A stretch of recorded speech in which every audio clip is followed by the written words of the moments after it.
People love to say every great love story starts with a spark, a slow burn that grows into something breathtaking. Ours started exactly that way. Me, Eva Sinclair, a sharp, eager associate fresh out of law school, and Liam Calloway, a charismatic tech wunderkind with dazzling ambition and a smile that could dismantle any defense. He wasn't just charming. He was magnetic. When he walked into the fundraiser that night in that tailored navy suit and open collar, I didn't just notice him, I felt him. Like gravity. Like certainty. He'd made the first move, of course. I was talking to a judge when he slipped beside me, made some dry, clever remark about legal jargon, and offered me a glass of champagne like we were already acquainted. We talked until the string quartet packed up, and somehow, I gave him my number. I told myself it was harmless. A date couldn't hurt. But deep down, I already knew I was in trouble. Our courtship was fast and glittering late-night sushi, long talks about ambition and legacy, stolen weekends in wine country. He said he admired how passionate I was about justice. He called me the principled hurricane, said I'd blow through the legal world and leave it better. He made me believe I could be both powerful and loved. That I didn't have to choose.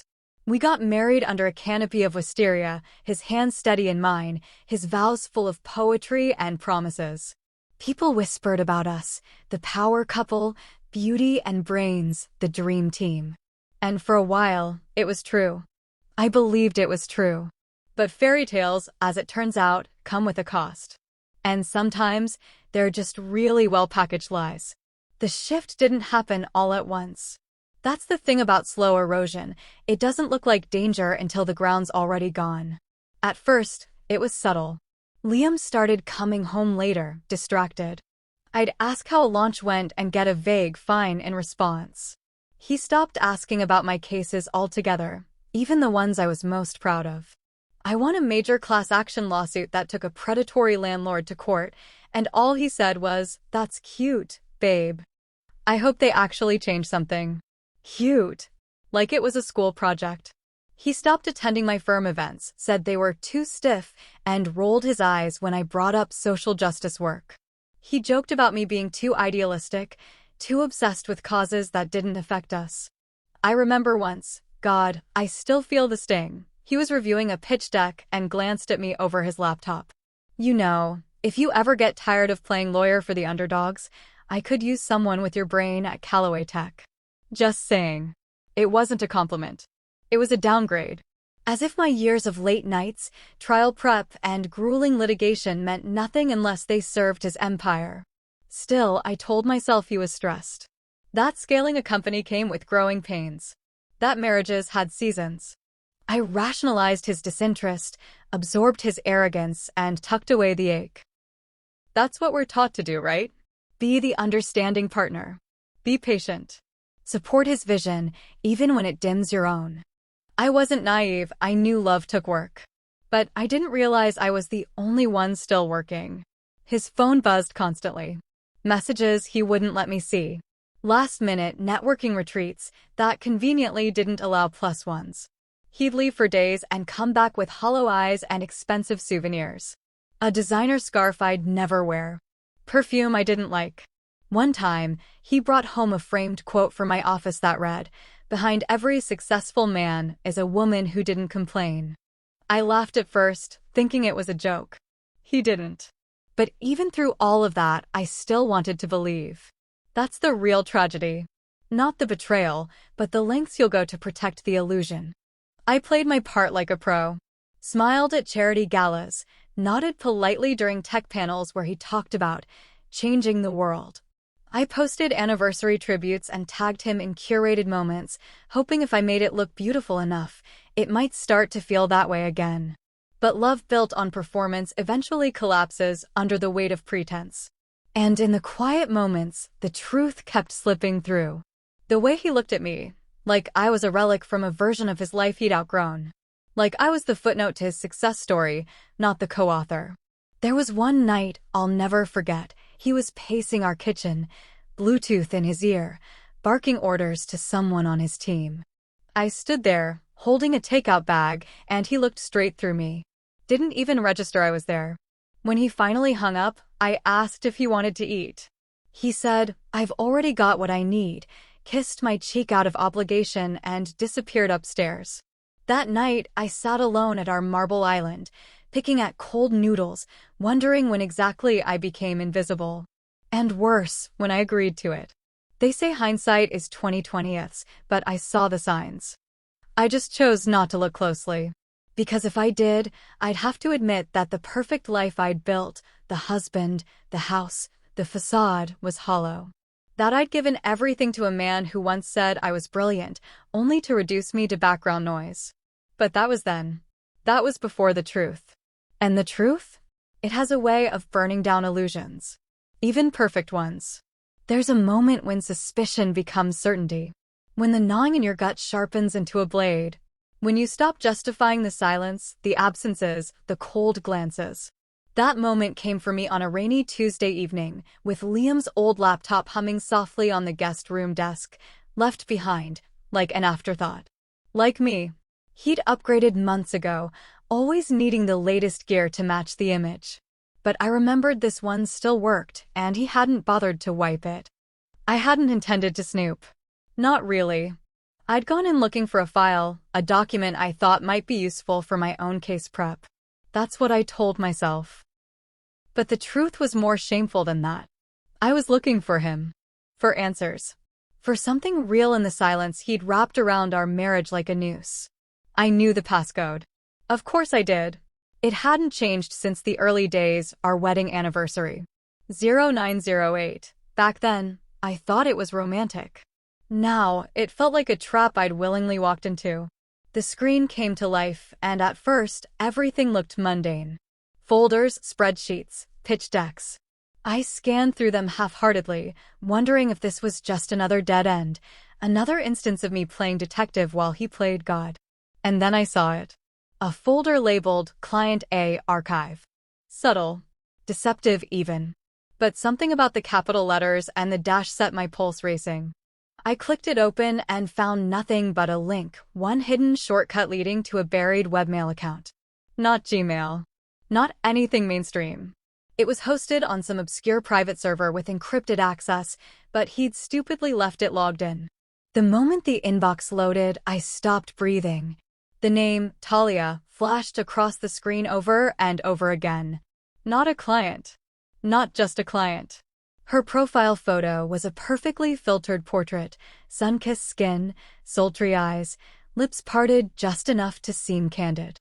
The kind of woman who lived for likes and thrived in curated chaos. My hands trembled as I opened the first email. It was dated months ago, during a weekend he'd claimed he was in San Francisco for a conference. I remembered clearly because I'd sent him a good luck message, and he'd replied with a thumbs-up emoji.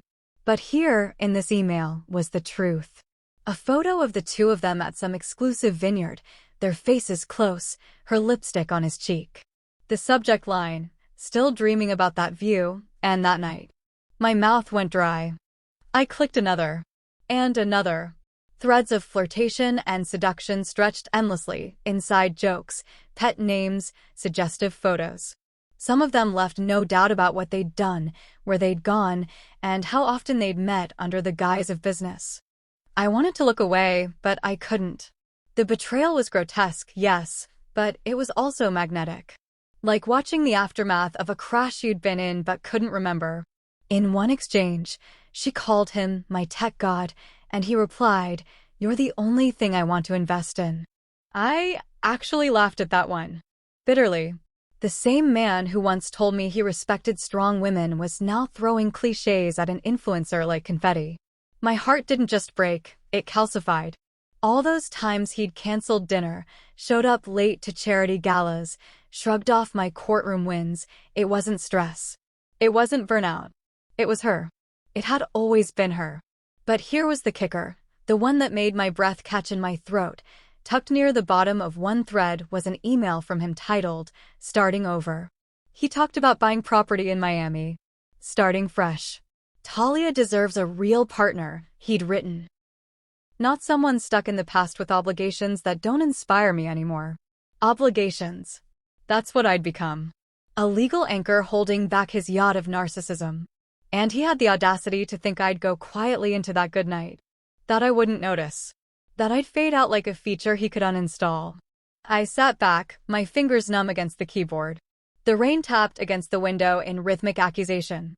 My reflection in the screen looked hollow, shoulders tense, jaw clenched, eyes rimmed in disbelief. This was the moment. The shift. The unraveling. And yet, beneath the ache and the nausea, something else stirred. Not just pain. Not just fury. Clarity. I had proof. I had leverage. He thought I was insignificant. Idealistic. Too soft to see the game for what it was. But Liam had underestimated the one person he shouldn't have, the woman who built her career on evidence and precision. I wasn't the naive bride anymore. I was an attorney. A damn good one. And he'd just handed me the match to burn his kingdom down. I copied everything. Every photo. Every message. Every receipt of his betrayal. I created a separate file, encrypted it, and emailed it to myself from an anonymous account. Insurance. A digital time bomb. When I closed the laptop, it felt like shutting a casket. The lie was dead. And now it was my turn. Confrontation isn't something that usually rattles me. In the courtroom, I wield it like a weapon, sharp, calculated, decisive. But facing Liam? That wasn't litigation. That was peeling back the final layer of something I once called love, only to find rot underneath. I thought maybe, just maybe, when he saw my face, when he realized I knew, there'd be a flicker of guilt, a hesitation, some trace of the man I married. But I was wrong. So wrong. He walked through the door that evening without so much as a hello. Dropped his keys on the counter, eyes glued to his phone, thumbs scrolling like the rest of the world didn't exist. I waited until he reached the bottom of the staircase. I went through your old laptop. That stopped him. Slowly, he lifted his gaze. Excuse me? I found the emails, Liam. All of them. Talia. The vineyard. The Miami property. You've been having an affair. He didn't stammer. He didn't deny it. He didn't even look surprised.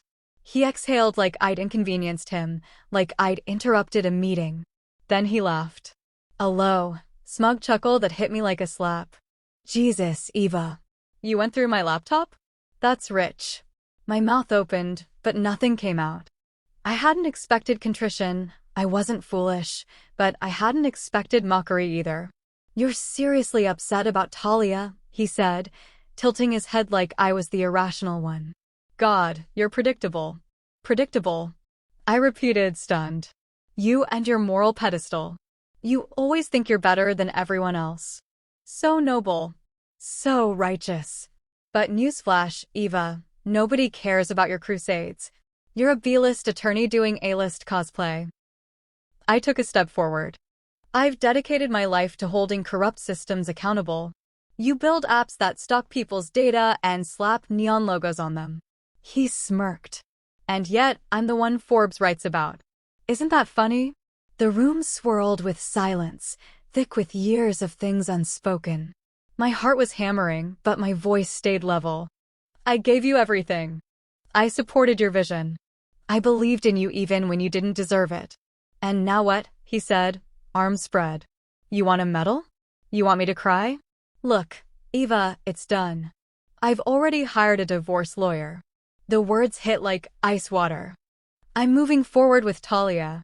She's vibrant, exciting. She actually sees me. I stared at him, absorbing the blow, but he wasn't done. You, he said, eyes narrowing, you're just boring. All you do is work. And lecture. And judge. That's not a life, Eva. That's a sentence. My jaw clenched. I could feel the heat rise up my neck, but I wouldn't give him the satisfaction of a breakdown. You're leaving me for someone who doesn't know the difference between equity and ethics, I said coldly. She likes you for your money, Liam. For the illusion. Not for you. He snorted. She likes me more than you do. That's because she doesn't know you yet. He shrugged. She knows enough. I stood there, rooted to the floor as the illusion of my marriage crumbled into dust around me. The man who once held my hand under the stars and called me his equal was gone. In his place stood a stranger, inflated by ego and rotted from within. I pulled the file from the counter, the one labeled with his lawyer's name. You might want to give this to your attorney, I said. It includes all the evidence I'll be presenting, photos, messages, proof of infidelity. His eyes flickered for the first time. Not fear, not regret, but calculation. You're trying to take my company, he said flatly. No, I said. You gave it to me. The prenup clause, remember? The one you insisted on because you thought you'd never be the one to cheat. He stepped forward, voice low. This isn't going to end the way you think it will. No, I said. It's going to end exactly the way you deserve. He grabbed the file, flipped through it without reading, then tossed it onto the couch. I thought you'd at least try to salvage your dignity, he muttered. I smiled. Not wide, not kind, just enough. Oh, I'm not the one who should be worried about dignity. He turned away then, muttering something under his breath. I let him walk up the stairs without another word. I stood there in the quiet aftermath, the sharp scent of betrayal still clinging to the air. But I wasn't broken. Not this time. I'd cried for him once. Years ago, when I thought we were partners. But now? Now, I was something else. He thought I was soft.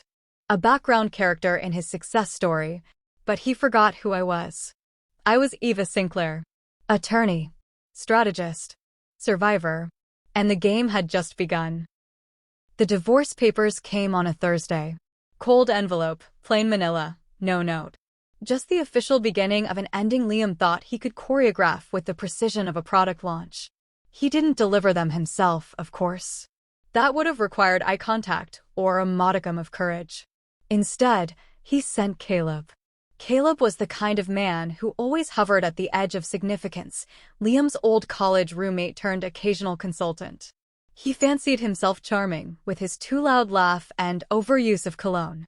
But I knew what he really was, a messenger, a shield, someone Liam used when the air got too thick with consequence.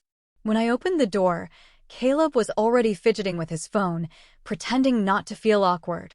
He handed me the envelope like it was a takeout menu. Eva, he said, forcing a smile. Hey, Liam asked me to drop this off. Of course he did. I took it without a word, letting the silence fill the space he was too cowardly to manage. He shifted from foot to foot, clearly uncomfortable. I told him he should have sent a courier or something, Caleb offered, laughing nervously. But you know Liam. Always dramatic. I raised an eyebrow. And yet here you are. His face flushed slightly, and he rubbed the back of his neck. Yeah, well, I guess I drew the short straw. I opened the envelope slowly, deliberately, not even glancing at the documents yet. I kept my eyes on him, watching the way he kept avoiding mine. How's Talia? I asked casually. His jaw twitched. Talia? Yes, the woman Liam cheated on me with. I assume she's part of the new life package deal. He shifted again, and for a moment, I saw it, the flicker of guilt. Not for the betrayal, maybe, but for being involved at all. Look, Eva, he said, lowering his voice. This whole thing's messy, okay? I didn't sign up for it. No, I said. But you're here anyway. He glanced down at the papers I was holding, then back at me.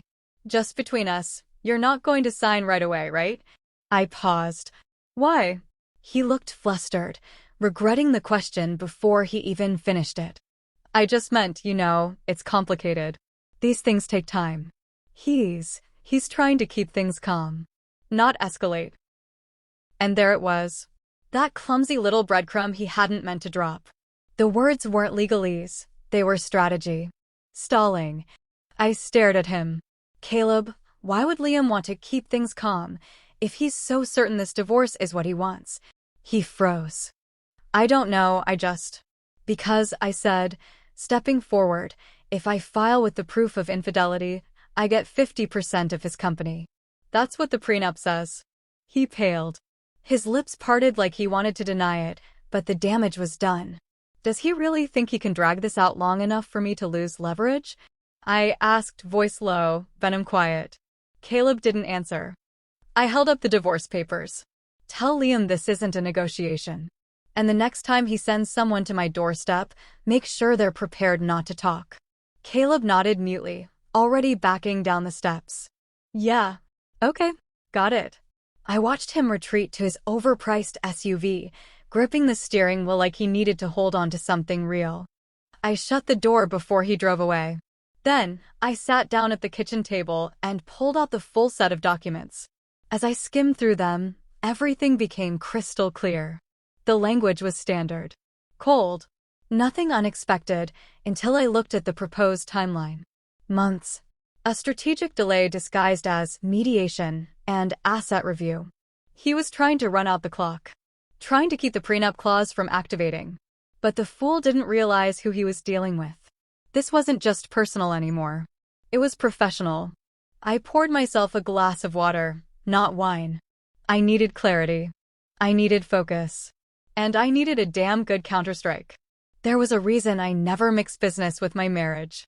Because I knew, deep down, that if I ever had to choose, I'd weaponize every skill I had to protect myself.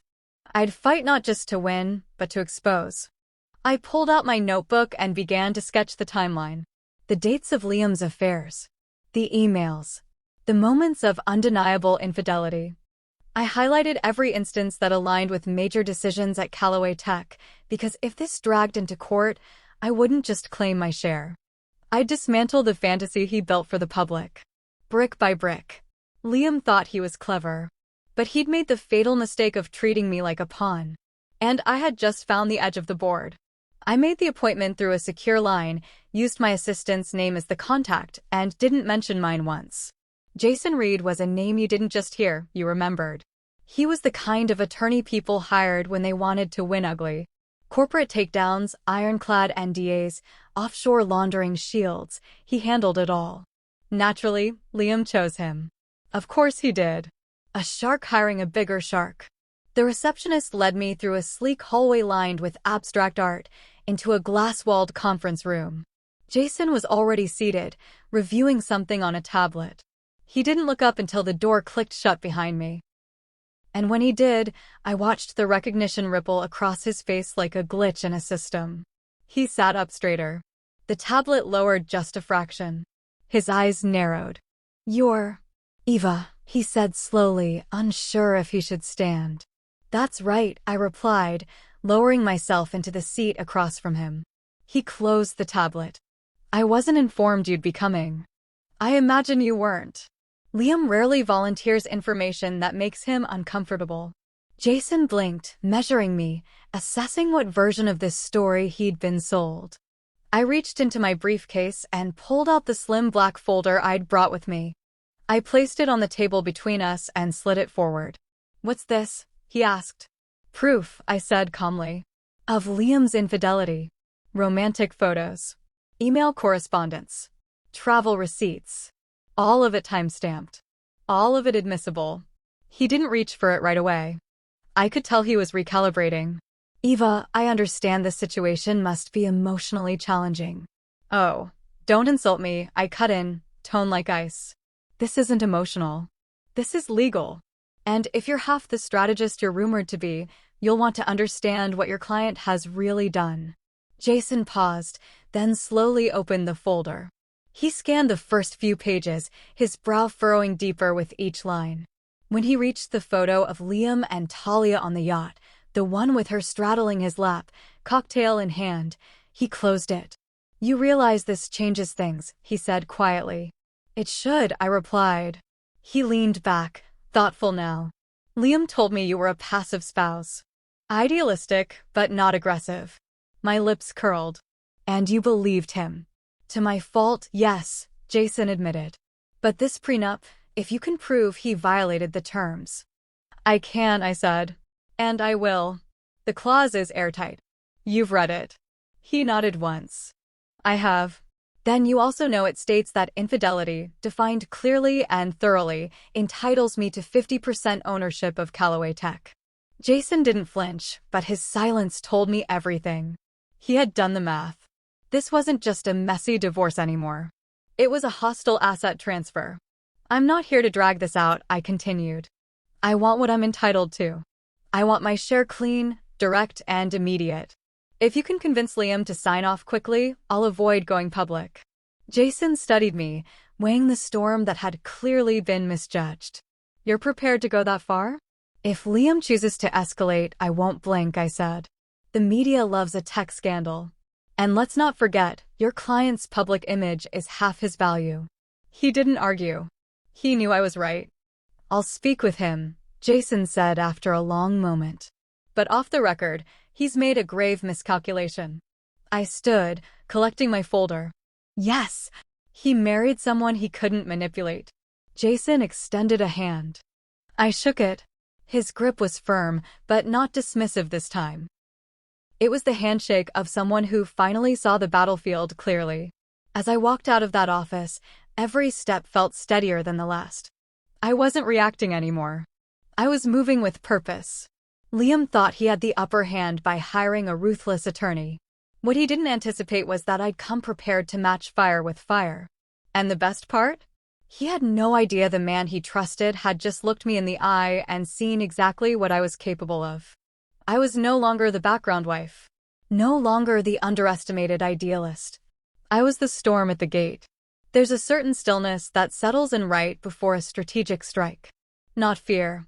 Not hesitation. Precision. That was what I felt the morning I moved out of the house Liam and I once called a home. I didn't tell him. I didn't announce it. I just left. Quietly. Efficiently. I packed the essentials, arranged for a moving company under a corporate alias, and sent every piece of correspondence through my lawyer's office. There would be no theatrics. No tears. Only action. My new townhouse was in the West End, modern and sunlit with floor-to-ceiling windows and zero memories. I didn't want to be anywhere that still echoed his voice or smelled like the cologne he'd smear across my skin after another lie. I needed space. And more than that, I needed control. The first step was locking down the finances. Liam liked to play the role of genius CEO, but he'd always preferred flash over structure. He had multiple accounts, a sloppy web of overlapping credit cards, and a trail of unnecessary shell companies meant to make him look impressive. I'd spent nights quietly collecting passwords, bank statements, and routing numbers, all filed meticulously in my encrypted server. I wasn't just Eva the betrayed wife. I was Eva the litigator, and I was building a case with surgical focus.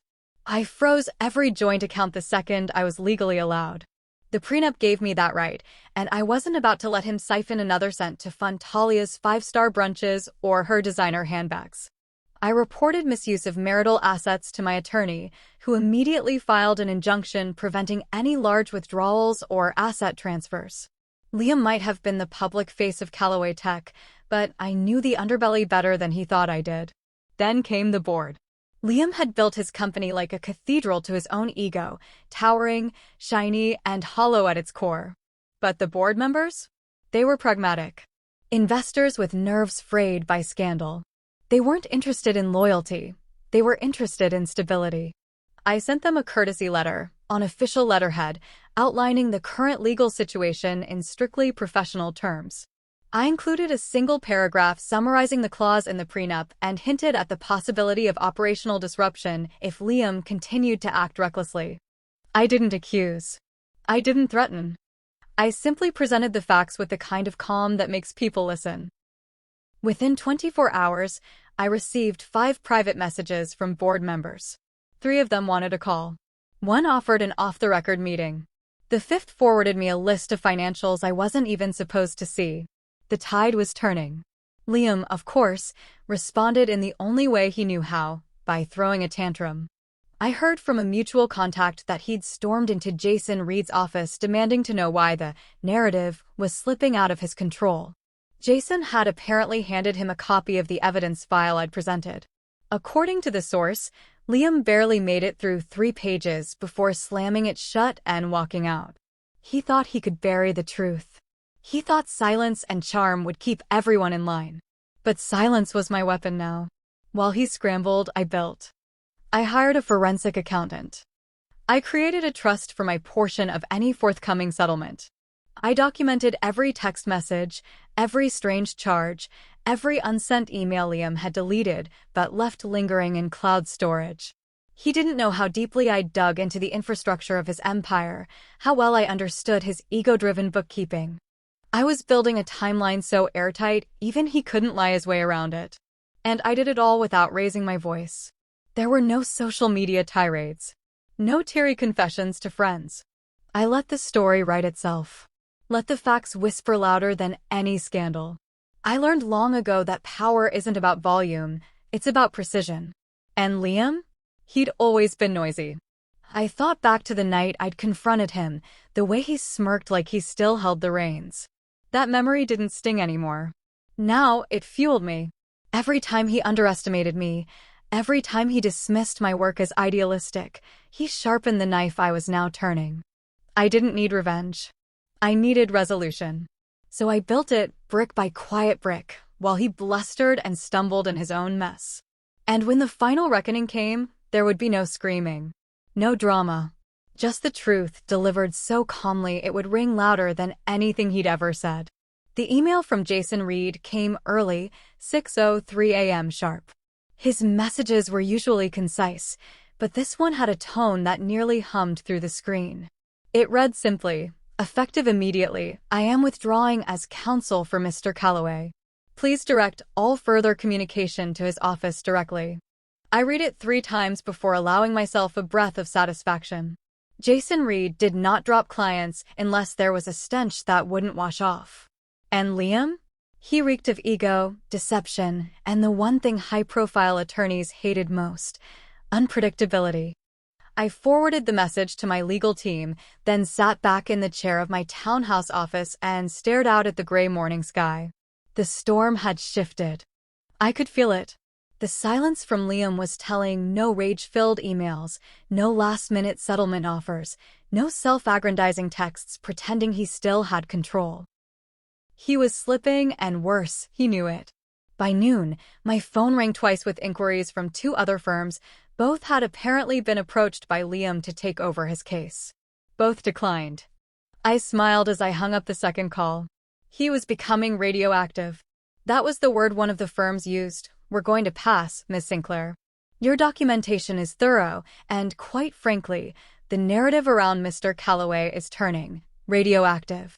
I knew it would. Because when you pull at the threads of a lie long enough, it doesn't just unravel, it explodes. Still, I didn't gloat. I didn't post vague quotes on Instagram or leak anything to the press. That wasn't my game.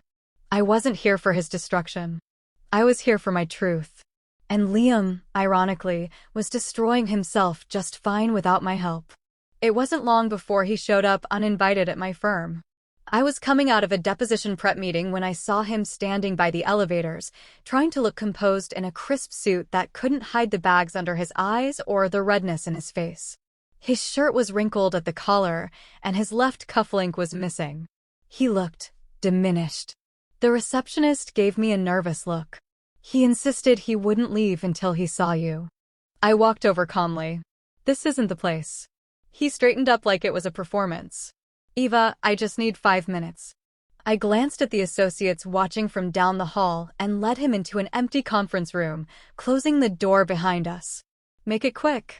He didn't sit. He paced. Jason dropped me. No one will take the case. The board is breathing down my neck, and now I'm hearing investors are getting jumpy. What the hell did you say to them? I folded my arms. I told them the truth. You framed it like I'm unstable. I didn't frame anything. I presented facts. You cheated. You violated a legal contract. Everything else is your doing. His jaw tensed. You always have to play the saint, don't you? The noble attorney who's too good for the real world. I walked toward the door, hand on the handle. Liam, you brought this on yourself. You had a marriage, a business, and a partner who believed in you.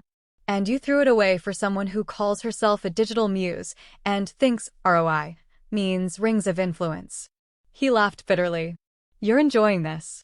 No, I said, finally looking him full in the face. I'm surviving this. There's a difference. He went quiet then. For the first time, something in his eyes softened, just slightly. Not regret. Not apology. But a flash of something human. Do you think I'm a bad person? He asked, like it actually mattered. I tilted my head.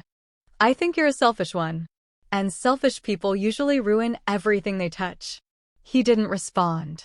just stood there, the silence swallowing him. I left him in the room, closing the door gently behind me.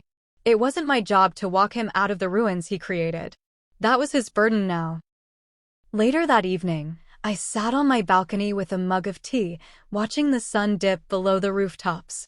The emails kept coming, people from the board, former colleagues, even a reporter sniffing around, but I ignored them all. What mattered wasn't what they thought. What mattered was that I was free. Liam had built an empire on perception, and it was crumbling because the truth was no longer a threat he could control. I didn't need to lift a sword. I just had to stop covering his lies. The fallout wasn't mine to fear anymore. It was his. I knew he would come eventually.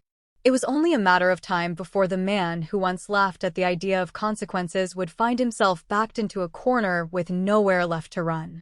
And when Liam finally showed up at my doorstep, disheveled, gray-faced, and soaked from the drizzle clinging to the late afternoon sky, I wasn't surprised. I didn't feel a spark of triumph or satisfaction.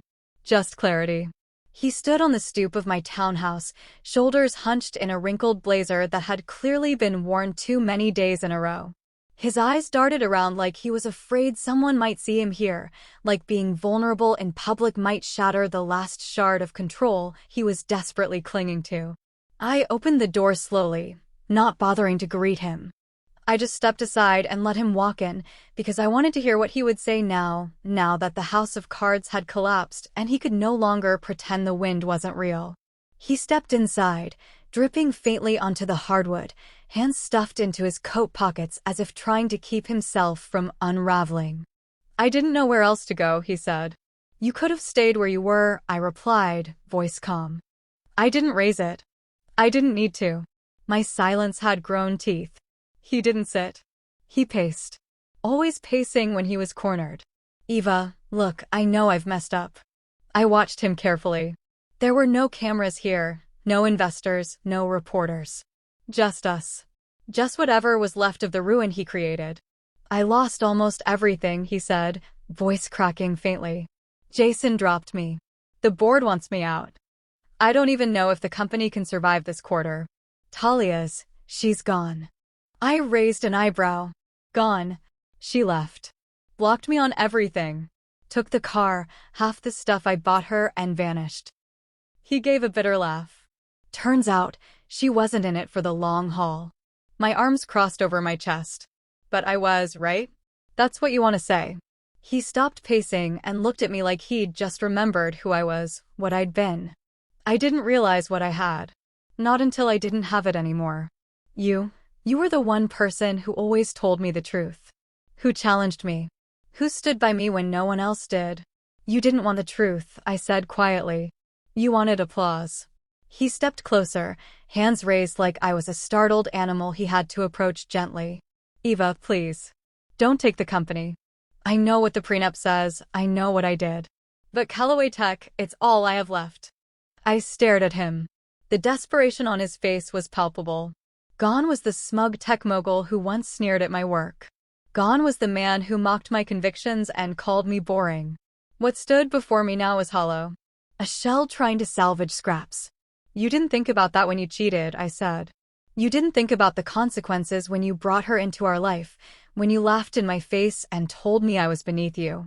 "I was wrong," he said, voice nearly breaking. "I was so goddamn wrong." I felt something twist in my chest, not sympathy, not forgiveness. Just the ache of wasted potential. Of a life that could have been built on truth and partnership, but was instead gutted by ego and greed. "You wrote the prenup," I reminded him. "You insisted on it because you thought I'd be the one to stray.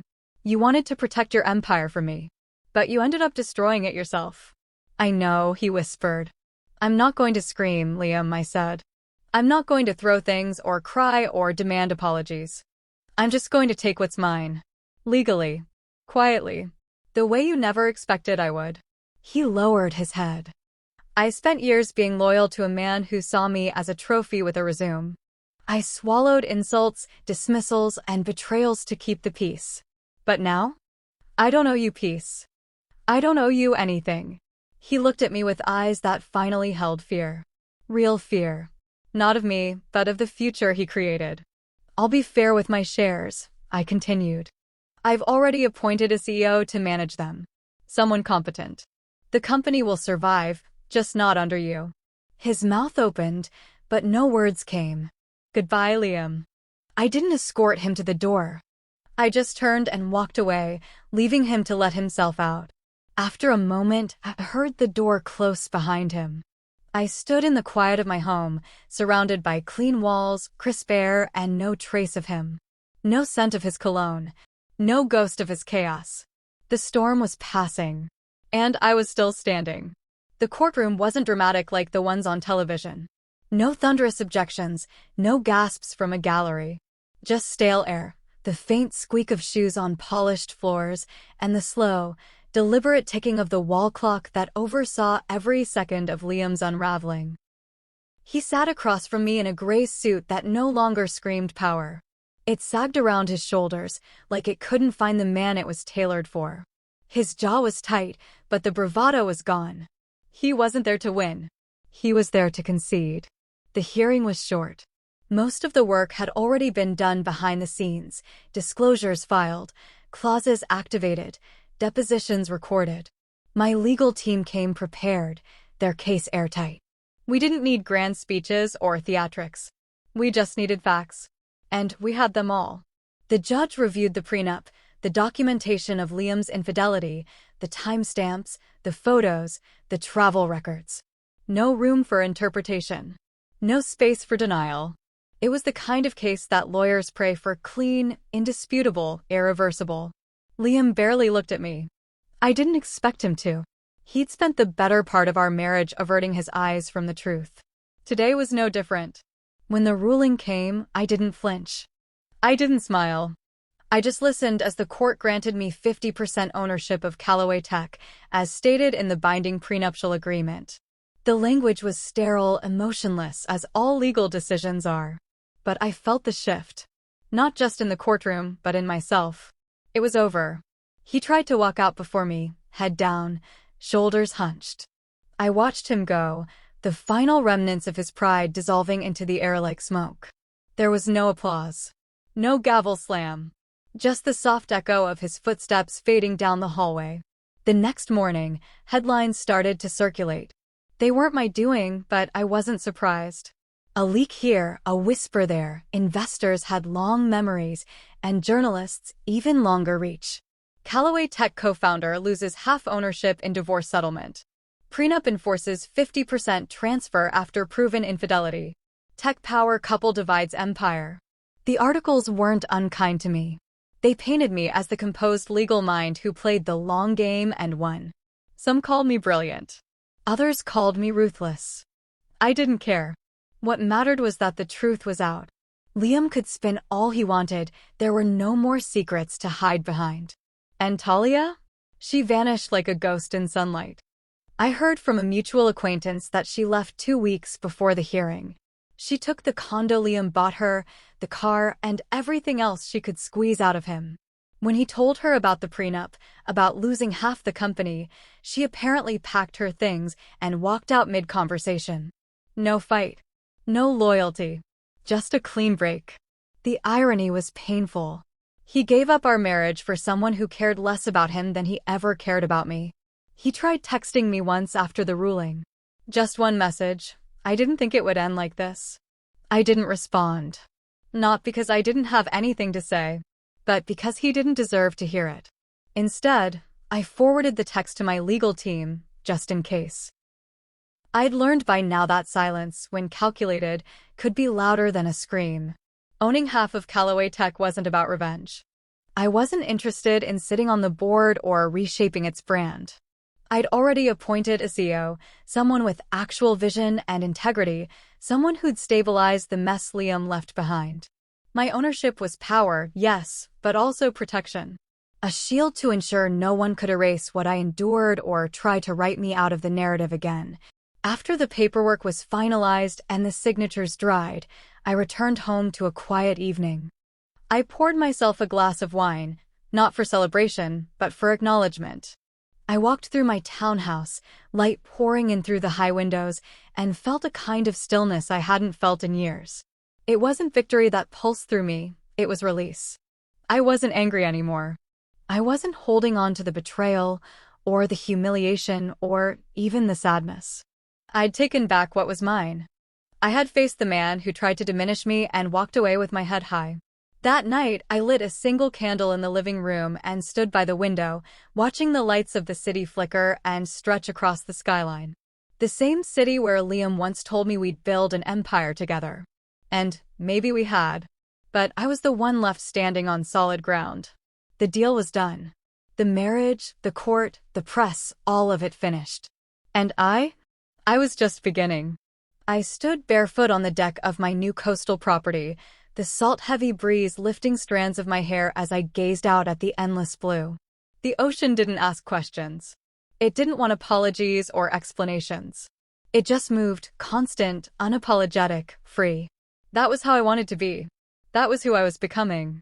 The house itself was a sanctuary, a modern structure of glass, cedar, and stone, tucked into a quiet bluff far from the glossy towers of the city that had once defined me. Each room was filled with light, with space to breathe. No more walking on eggshells. No more shrinking to fit inside someone else's idea of success. This place was mine. Chosen. Built not to impress, but to heal. Callaway Tech ran without my interference. I still owned half, yes, but I had no interest in the day-to-day. The new CEO, Maren Voss, had already cleaned house, streamlined operations, and begun pivoting the company's culture toward transparency and ethics, concepts that once made Liam scoff.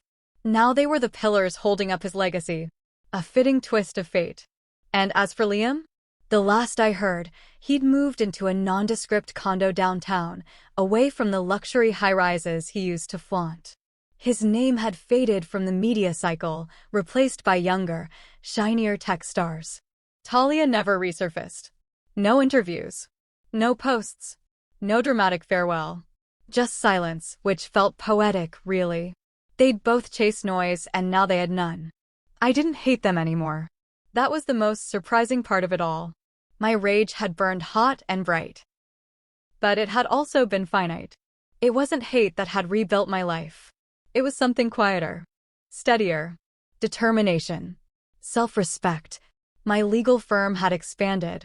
I opened 2 new offices, one in D.C., one in San Francisco, both focused on women's advocacy, labor rights, and systemic reform. We weren't flashy, but we were effective. I poured my energy into mentoring, into creating opportunities for women who'd been dismissed, talked over, underestimated, just like I had been. Only now I had power. Now I had reach. Once a month, I held mentorship dinners at the Coastal House. I invited young law students, fresh graduates, and first-year associates, all women, all brilliant, all ready to change the world. We sat at the long-reclaimed wood table in my kitchen, plates filled with homemade food, voices rising with laughter and conviction. It wasn't just mentorship. It was reclamation.